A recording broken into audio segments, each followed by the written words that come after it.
मित्रों नमस्कार। आप हैं बसंत गुरु जी के साथ। मेरे युवा साथी, आप स्वस्थ होंगे, फिट होंगे और अपने काम में व्यस्त होंगे, जीवन में मस्त होंगे। पर ये क्या, अधिकांश युवा कहते हैं गुरु जी हम तो मस्त तो थे, मस्त रहना भी चाहते हैं, पर थोड़ा सा अस्त हो गए, थोड़ा सा व्यस्त हो गए, थोड़ा सा अस्त व्यस्त हो गए हैं, थोड़ा सा इधर उधर हो गया है, जीवन में निरस्ता आ गई है, उल्लास जरा खत्म हो गया है, साहस जरा चुकने लगा है, तमाम तरह की बातें मन को बेचैन किए बैठा है। करियर बनाएं कि मस्ती करें, कि प्रेम करें, कि उनकी पूर्ति करें, कि उनको देखें, कितना धन लाएं, कितना क्या करें, ऐसा करें, स्टेटस बनाएं, अपनी पर्सनालिटी डेवलप करें, कि अपने को गुड वाला बच्चा बनाएं, कि अपने को सफल वाले बच्चा बनाएं, कि अपने को धनपति बनाएं, कि अपने को शालीन वाला बनाएं, कि अपने को संस्कृति वाला बनाएं, कि अपने को क्या करें, नैतिक शिक्षा वाले इधर जोर मारते रहते हैं वगैरह वगैरह। बड़ी संकट उत्पन्न हो गया है। पर आप मित्र जानते हो संकट क्यों उत्पन्न हो जाता है? ये संकट इसलिए उत्पन्न हो जाता है कि जरा ध्यान के संबंध में हमारी बड़ी भ्रांतियां हैं, और यह समाज न जाने कब यह अफवाह हो गया कि ध्यान सिर्फ ऋषि संतों के लिए है, ध्यान उनके लिए है जो संसारिक व्यक्ति नहीं है, ध्यान उनके लिए है जो सिर्फ अपनी परमेश्वर की यात्रा में जाना चाहता है, माने पूर्ण रूप से भक्ति मार्ग, अध्यात्म मार्ग। और ध्यान उनके लिए है जो बड़ी बड़ी साधनाएं करते हैं, ध्यान उनके लिए है जो साधु संत बनते हैं, ध्यान उनके लिए है जो रिद्धि और सिद्धियां करना चाहते हैं, ध्यान उनके लिए है कि जो तरह तरह के चमत्कार करने के लिए जो तैयारी करते हैं। तो युवा हमारा सोचता है कि हम इतना कठिन कार्य करें और बाबा चमत्कारी बने, उसे तो अच्छा है कि ध्यान ना किया जाए। और बाबा चमत्कारी बनना ही है तो 1000-2000 का दक्षिणा दे दो और उनसे आशीर्वाद ले लो, उनसे चमत्कार करा लो।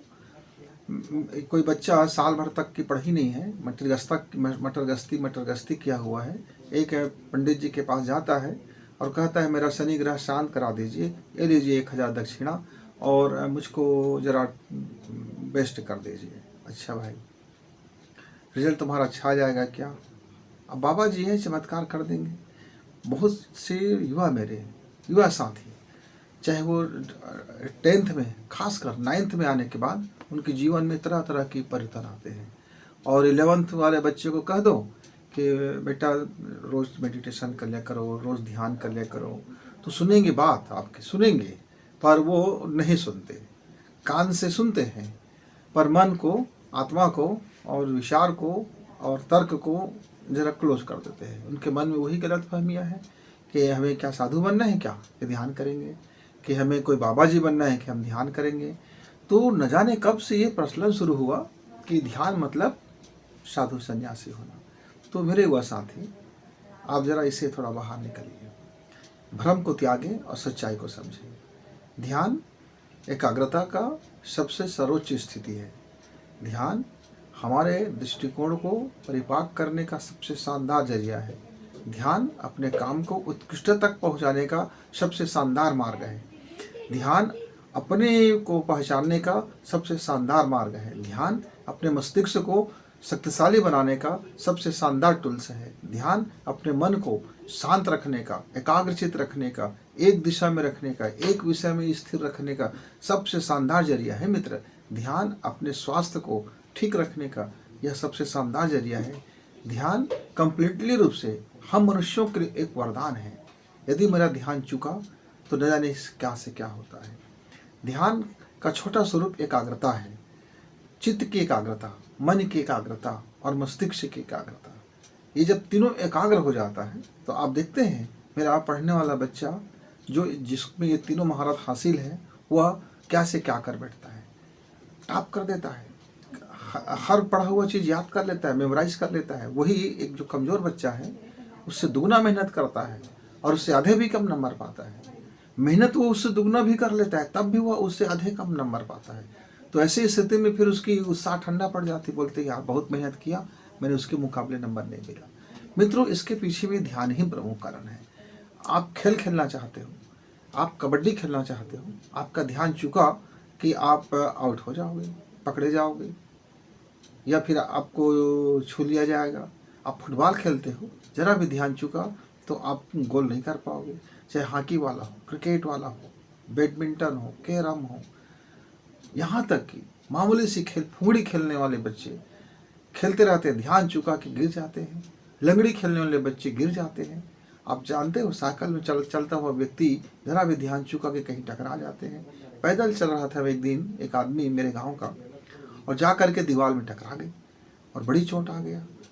लोगों ने उसको क्या क्या चीज़ें बोलना शुरू किया, ये है वो है, ध्यान से चलते नहीं हो, ध्यान से रखते नहीं हो, ध्यान देते नहीं हो।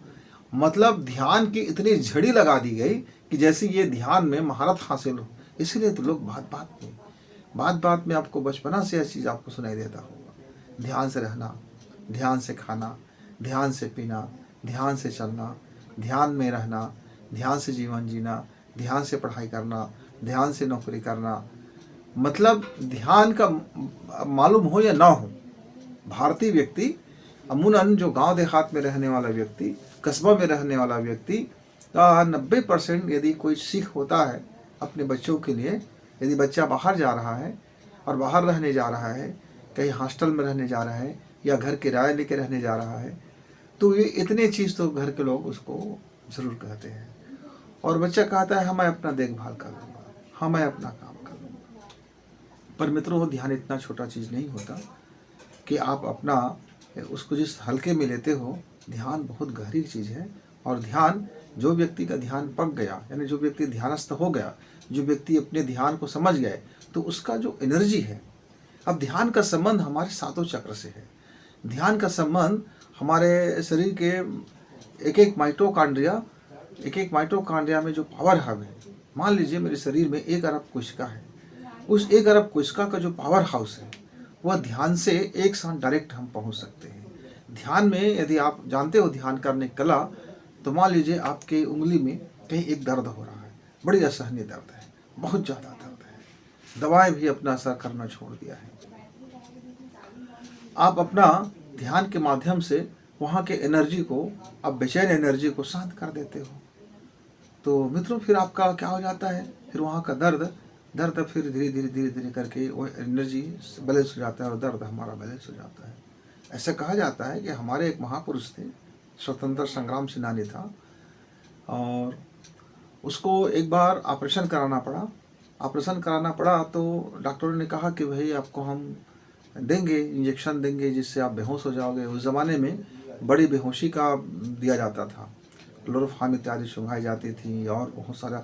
आजकल तो वैसा होता नहीं, उतना ज़्यादा खतरनाक नहीं था, उस ज़माने में बड़े खतरनाक थे। उन्होंने कहा आप ऑपरेशन कर लेना डॉक्टर साहब, आप मुझको एक काम कर दीजिए, आप मुझको गीता पढ़ने का परमिशन दे दीजिए और एक स्टैंड कर दीजिए जहाँ मैं गीता को आराम से ऐसा मैं पढ़ सकूँ, और आप ऑपरेशन कर लेना।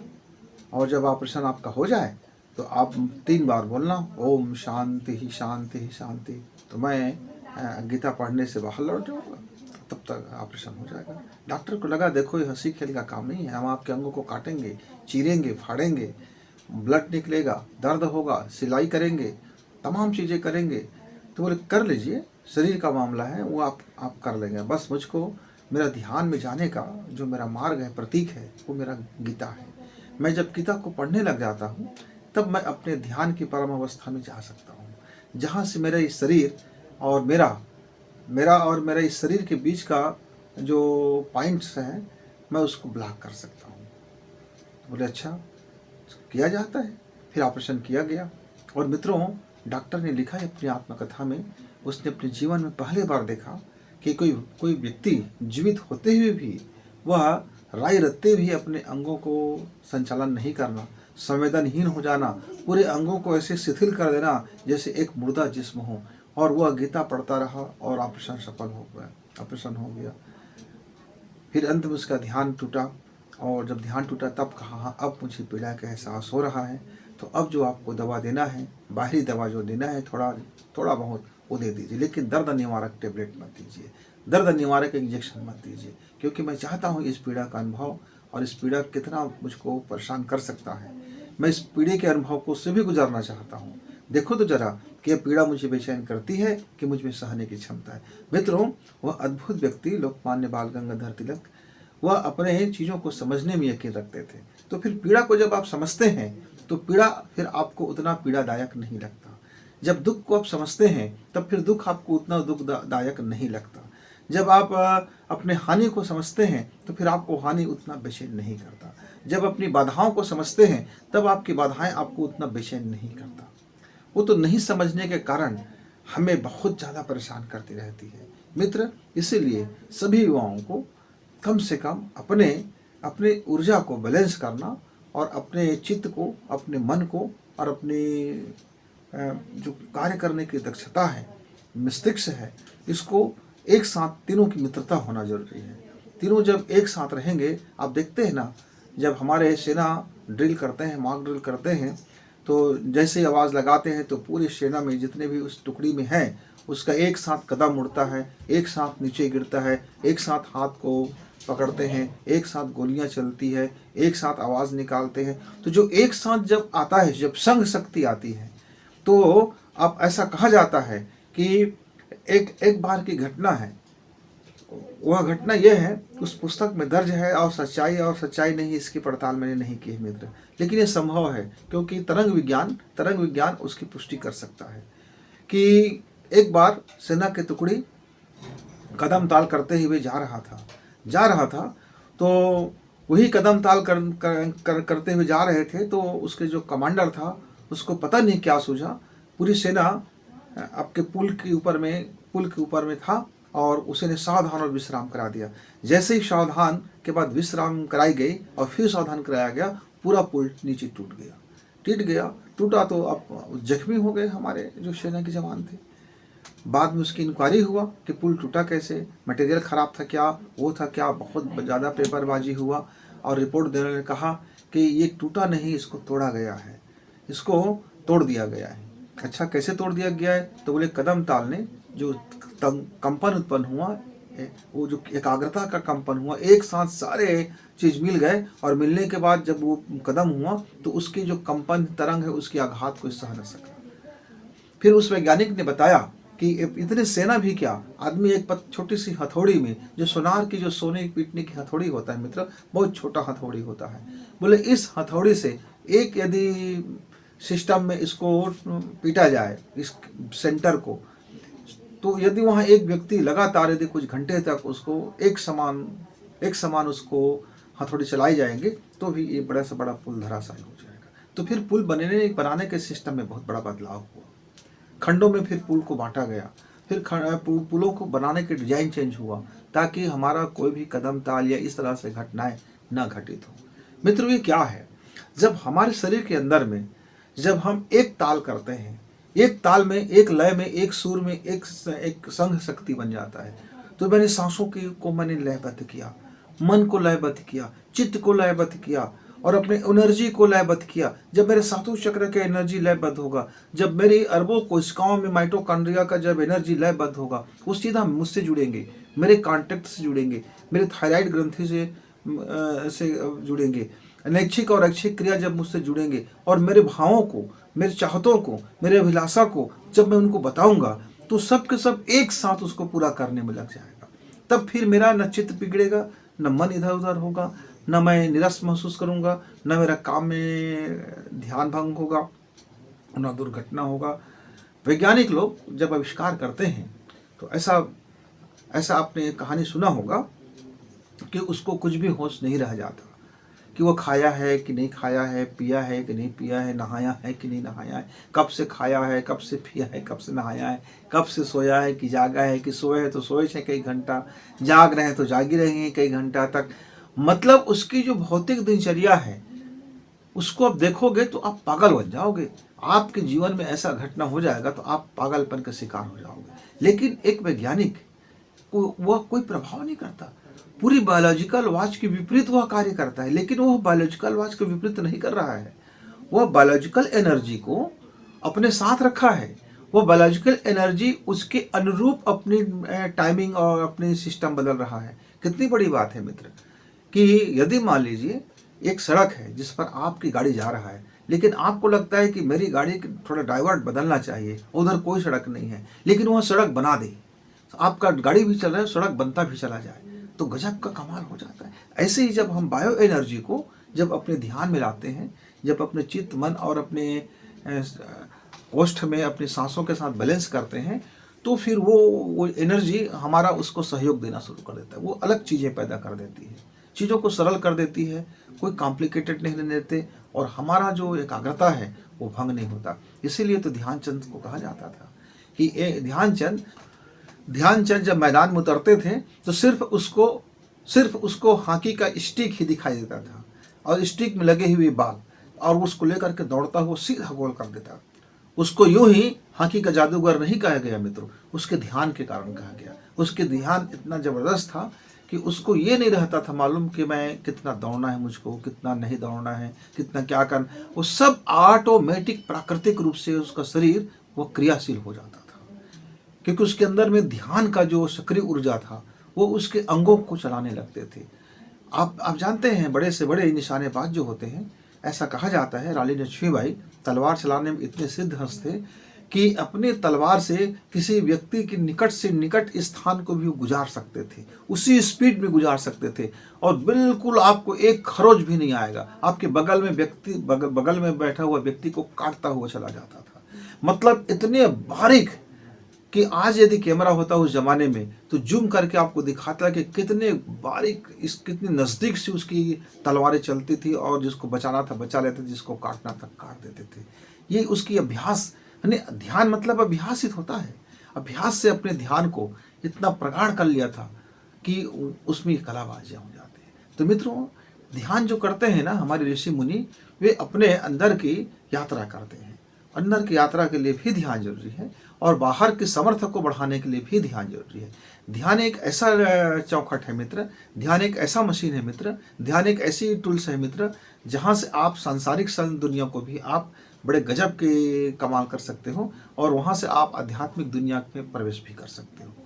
अब मार्ग चयन आपको करना है कि ध्यान करते समय आप इस भौतिक संसार में, आप अपने करियर बनाने में, आप अपने पढ़ाई लिखाई करने में, आप अपने बिजनेस को अच्छा करने में, आप अपनी कला को निखारने में, आप अपनी क्षमता को निखारने में, आप अपनी दक्षता को निखारने में, आप अपनी वाणी को निखारने में, आप अपनी ब्रेन को निखारने में, यानी आप किसको पावरफुल बना रहे हैं, उस दिशा में वो काम करता है। इसके लिए आपको जरूरी नहीं है कि आप चंदन लगाओ, घंटियाँ बजाओ, या आप पालथी मार के बैठो, या आपको इतना ही करना है कि चाहे आप खड़े खड़े भी ध्यान कर सकते हो, सोए सोए भी ध्यान कर सकते हो, चलते चलते भी ध्यान कर सकते हो, हर काम को करते हुए ध्यान कर सकते हो। लेकिन पहले पहले आप ऐसा करोगे तो खतरा है, बहुत भारी खतरा है, और भयंकर खतरा है। क्यों? आप रास्ता चल रहे हो, अभी अभ्यास नहीं पका है, और आप ध्यानस्थ हो गए, तो सामने वाला व्यक्ति को आप टक्कर मार दोगे, या सामने वाला आपको टक्कर दे देगा। अतीन्द्रिय क्षमता अभी आपका कमज़ोर है, आपका जो अन्य जो हमारे इंद्रियां हैं वो अभी कमज़ोर हैं। तो इसके लिए मित्रों सिर्फ हमको सांसों को बैलेंस करना पड़ता है। इसलिए हर मित्र को ध्यान करना जरूरी है, क्योंकि ध्यान से ही उसके अंदर की जितने भी क्षमताएं हैं वो बाहर निकलता है, अवसर मिलता है, इस ब्रह्मांड की शक्तियों को अपनी ओर आकर्षित करता है।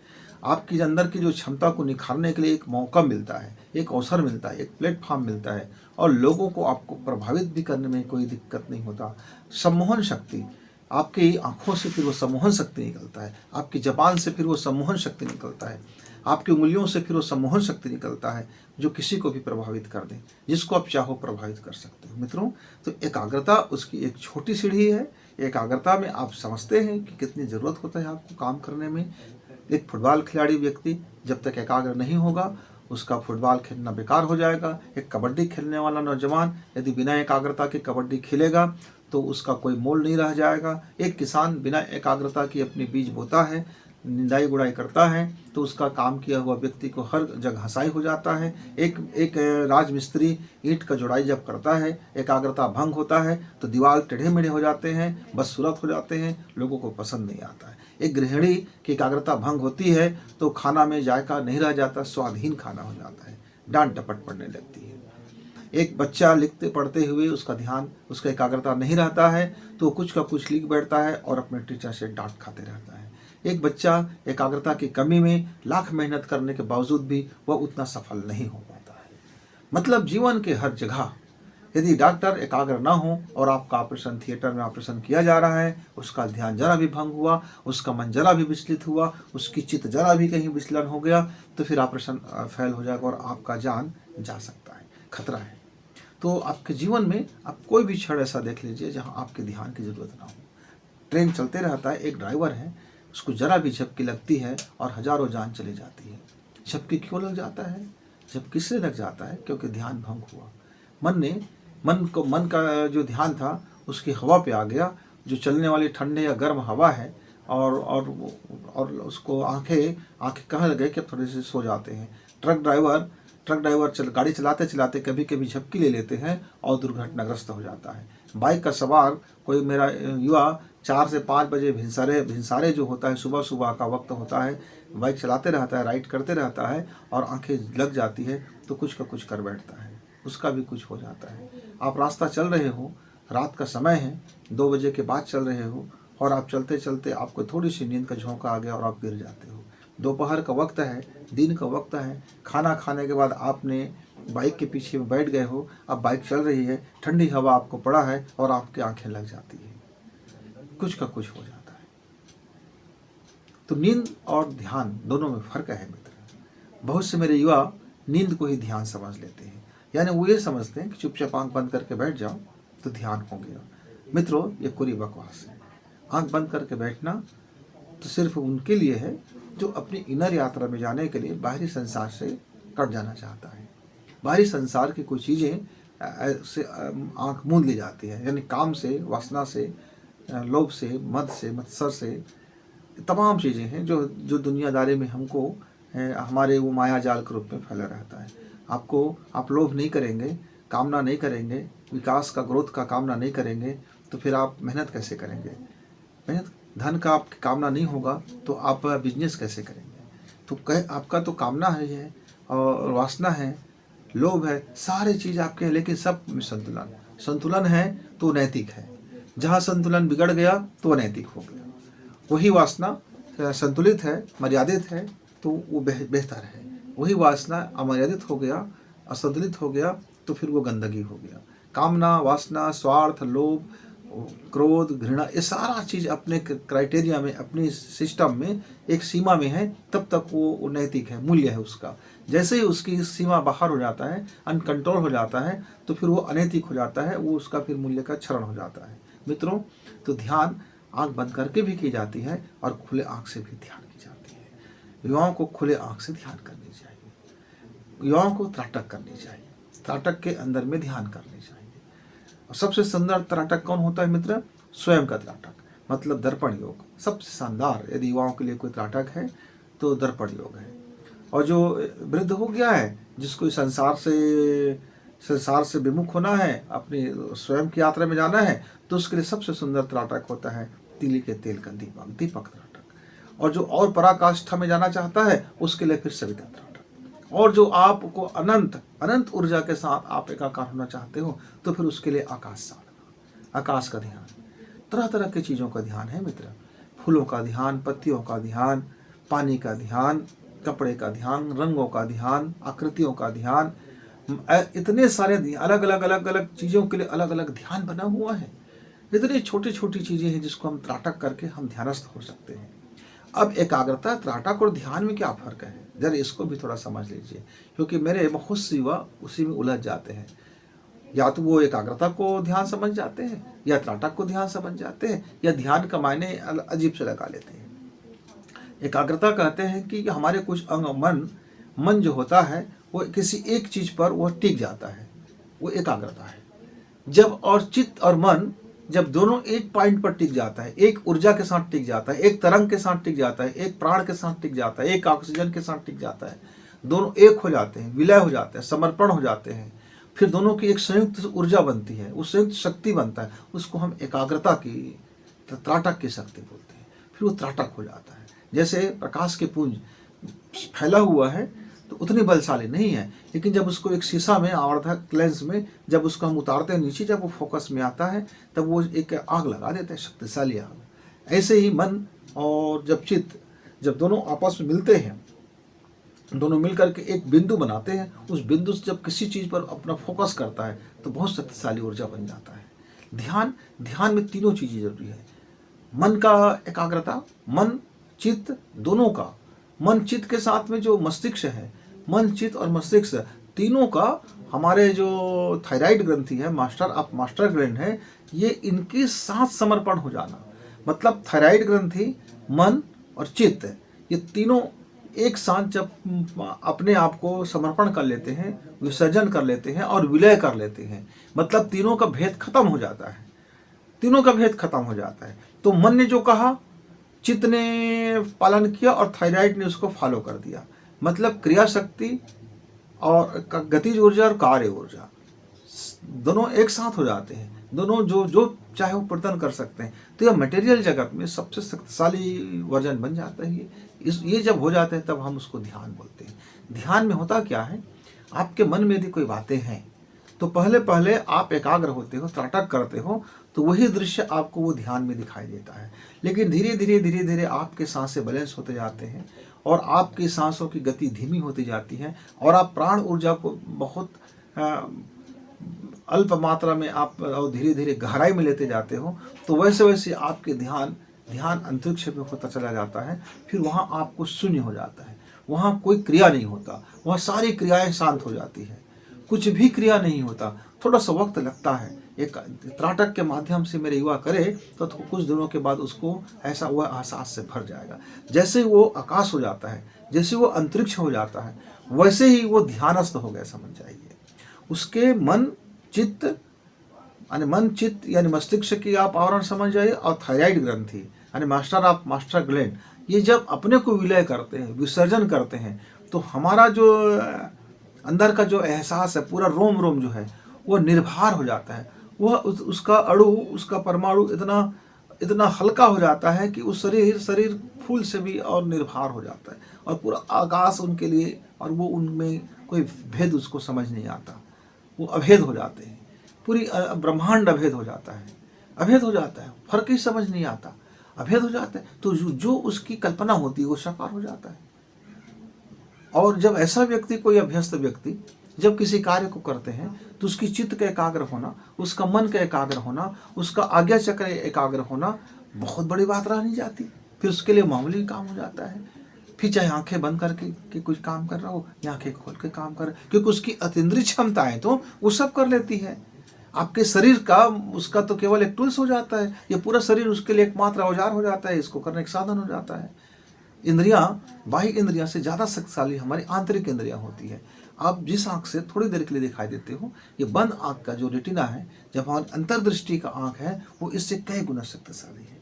ये नाक जितना नहीं सूंघ सकता, उससे हमारा जब मन अतीन्द्रिय क्षमता से उस इंद्रिय का उपयोग करते हैं तो बहुत दूर का सूंघा जा सकता है, बहुत दूर का देखा जा सकता है, बिल्कुल अलग हो जाता है मित्र। इसलिए जब ध्यान में सूक्ष्म शक्तियाँ को हस्तगत हो जाता है तो लोग बौरा जाते हैं, मुझको रिद्धि मिल गया, मुझको सिद्धि मिल गया, अब मैं चमत्कार दिखाऊंगा, मैं ये कर लूँगा, मैं लोगों को ये कर लूँगा, और फिर रास्ता भटक जाता है और ध्यान खत्म हो जाता है। ध्यान का एक ही शर्त है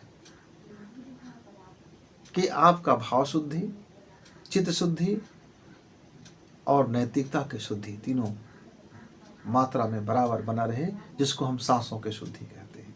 ये तीनों जब साथ में संगम होता है तो ध्यान जागते हुए लग जाता है, खेलते हुए लग जाता है, खाते हुए लग जाता है, बात करते हुए ध्यानस्थ हो जाते हैं, अपना काम कर रहे हैं अपने ध्यान में, काम भी हो रहे हैं, ध्यान भी हो रहे हैं। इसलिए जागते हुए ध्यान सबसे उत्तम ध्यान है मित्र युवाओं के लिए।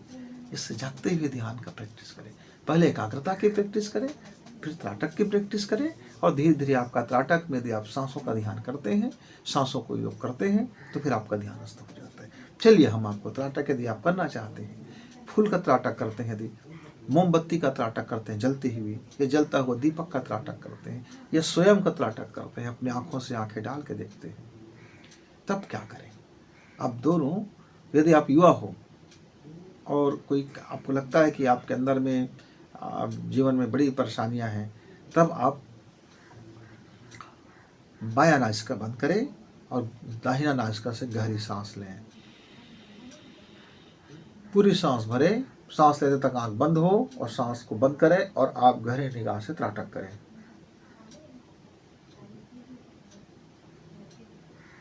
और जब आपकी सांसें भर पूरी तरह से अकबक हो जाओ, तब उसी मार्ग से सांस को छोड़ दो। तब आप आंखें बंद रखें। मित्र, 24 सांसें आप इस नासिका से करेंगे और 24 बार आप इस नासिका से करेंगे और 24 बार आप दोनों नासिका खोल के करेंगे। सिस्टम वही है त्राटक का। भी आपने जब इस नासिका को किया तो जब जिस समय सांसें खींच रहे हैं, आंखें बंद होगी। अब आपने सांसें बंद कर ली, अब आपने त्राटक किया। वैसे दोनों सांसों की बात है। जब हमने दोनों सांसें खींची तो आंखें बंद है और जब हमने सांसें बंद कर दी तो अपने सम्मोहन किया। मित्रों, इसको जब 1 हफ्ता आप कर लेते हैं, तब आप दोनों अवस्था में फिर त्राटक कीजिए। सांसें लेते हुए, सांसों की बंद अवस्था और सांस छोड़ते हुए। जब आप 1 माह से ऊपर की यह कर लो, तब आप सांसों को पहले दोनों सीधा का सीधा दोनों सांसें खींचेंगे, भरेंगे, फिर छोड़ेंगे। 15 मिनट तक आप अपने सांसों पर ध्यान टिका रखेंगे और फिर छोड़ेंगे। या तो आंखें बंद कर लीजिए या तो फिर आप अपना किसी वस्तु पर ध्यान टिका दीजिए। थोड़ी देर के बाद आप देखेंगे कि आपका चित्त, आपका मन, आपकी आज्ञा चक्र ध्यानस्थ हो गया। और कुछ दिन अभ्यास करते जाए। साल भर तक के अभ्यास के बाद आप देखेंगे कि आपका शानदार हो रहा है जिस चीज़ में आप हाथ डाल रहे हैं। तो मित्रों, मेरे युवा साथियों, ध्यान से घबराए नहीं, ध्यान को समझें। ध्यान कोई संसार से बाहर जाने की वस्तु नहीं है। ध्यान कोई दक्यानुषी नहीं है। ध्यान किसी जाति से संबंध नहीं है। ध्यान किसी गोत्र से संबंध नहीं है। ध्यान का कोई अपना एक अलग से कोई पंथ नहीं है। ध्यान सर्वत्र है। ध्यान ऊर्जा का भंडार है। ध्यान ऊर्जा का केंद्र है। ध्यान आपको महान बनाती है। ध्यान से आप असंभव से असंभव कार्य को करने में सक्षम हो जाते हैं। ध्यान आपको ब्रह्मांडी चेतना से जोड़ता है। इसलिए मेरे युवा साथियों, ध्यान आपको करने चाहिए। फिर मिलेंगे, तब तक के लिए गुरु जी को विदा। नमस्कार, धन्यवाद। इस वीडियो को लाइक करें, सब्सक्राइब करें, शेयर करें और बेल की घंटी दबाएं।